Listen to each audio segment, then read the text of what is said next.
So I think we had two meetings here. The one that really, really scared me, that made me quit, was something you said to me.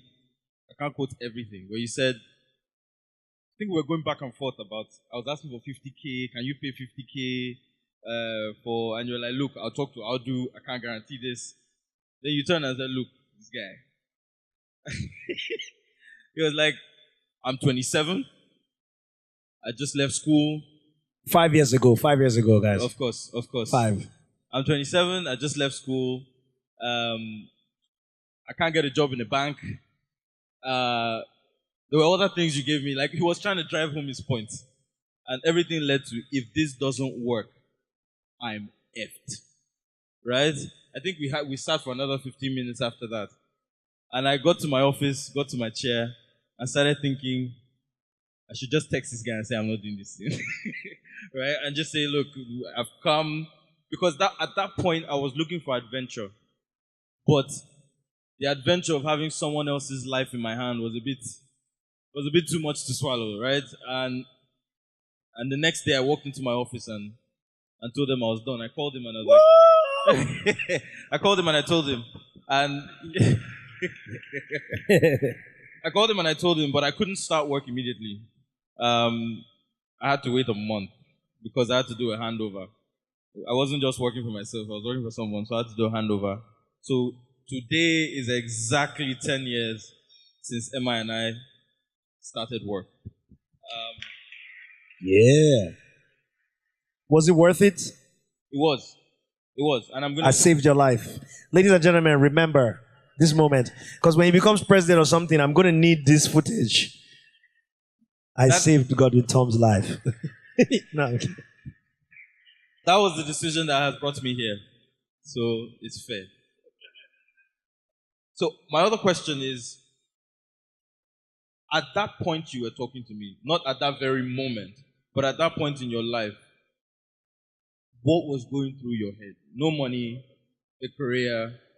I mean, there was future awards, but there wasn't particularly money. At that point in life, when you said what you said to me, what were you dealing with?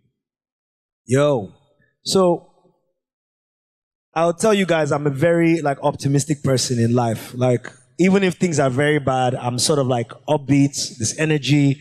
We used to laugh, we used to play, we used to there was always a lot of fun around us. But I was blessed with the opportunity of having no options but to go up, nowhere else but up. I say this because when I look at musicians sometimes, there's a question I ask myself because I have to sign artists. And one of the things I wanna find out is, what other options does this person have?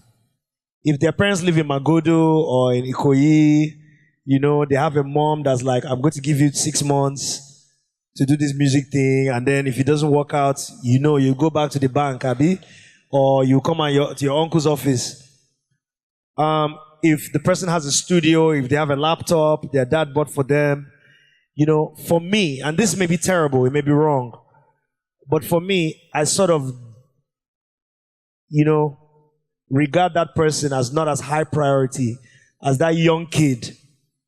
If you think about this industry and think about how much money, how many times people came and they put up big structures. So at the time I was coming up, it was question mark.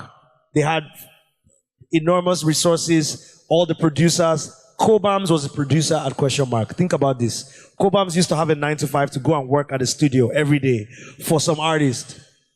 And then think about how many times people have used money in the industry, and then look at the band and John Jazzy. Literally had nothing, came from the UK, took over everything.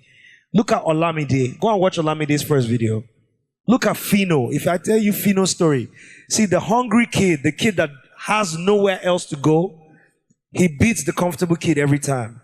Now, I didn't come from a background of desperation.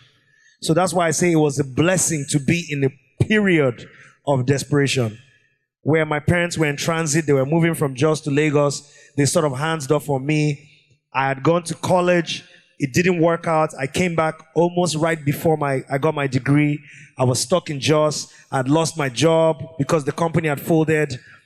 This music thing was all I had. And, so when I look back at it with fondness. And sometimes I tell you guys, when the chips are down against you, that's the best place to be. Because that's the most creative you ever be, is the most innovative you'll be. And I watched a video this afternoon on social media of a guy that was UFC fighters. And they punched this guy. He was going out. And the other guy didn't finish. He was like trying to punch him. And it was a black guy. He just got up and just gave the guy one, and the guy went out. Like, sometimes you're beaten, but as long as you get up and keep fighting, then the odds are in your favor to win. You know what I mean? And that's how I look back at that period. Like, I had nowhere else to turn. And I've never thought about it. I was reading your tweets today. I've never thought about it from your point of view. Yeah. But I was like a crazy person, right? Because I would meet somebody, I'd be like, this person can help me. You are going to help me. I remember just up here, I met Nobu Igwe. You guys know Nobes, Abi? You guys don't know Nobes. At that time, Nobu was managing the account for Virgin Nigeria. Yeah. Virgin Nigeria were the only company that were sponsoring events back then. Fab, you can attest. Nobes was so popular, every event, he would keep 5 seats in front. He would walk in with like 5 girls. Just stand in front of the event.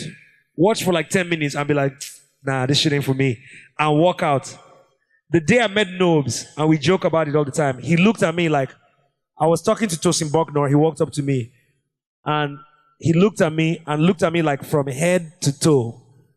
But like for like 68 seconds. Like really like. Then looked back up and didn't say anything to me, just kept talking to Tosin. As I was saying to you, blah, blah, blah, blah. Like, took the time to look at me and be like, no, I am looking at nothing. And kept talking. And do you know what? The next day when I met him, I said, you look like somebody that I'm going to need. He told me, go and write your goals, what you want to achieve. Now, he didn't know me. He didn't know at the time. I'd been to the States. I was an educated guy. I had a studio in Jos. I was doing shows. I was a signed artist. I was on my way. He didn't know that. But here's the point. If you're telling me that you will help me, and all I have to do is write on a piece of paper, I was like, Madam, give me 4 foolscap there, 4 foolscap. Which biro do you have? She had it was a red pen. And I just started writing. I was like, look, I'm prepared to do whatever it takes. Whatever it takes to make it. You know what I mean? I think sometimes that's the best place to be with your ideas and your passion, when you have no other option but to win. And I guess that's what the song Epic is about. No option, just win. Just win.